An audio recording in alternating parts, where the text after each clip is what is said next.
我们只要一个技术员，你们俩说说情况。我毕业于察哈尔皇家建工大学土木工程专业。我老家农村的，我做过很多大型项目，最小的也是20万平米以上。我父母都是种地的，家里还有个哥哥。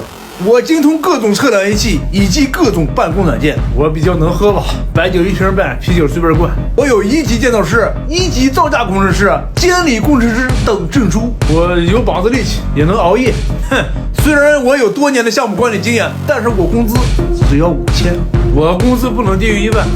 别说了，人家又有能力，工资又低，你还有啥脸可说？往下，我也列过签名，擅长书一些整改通知。最主要是我哥前2天来这儿应聘上安全员了，他让我过来的。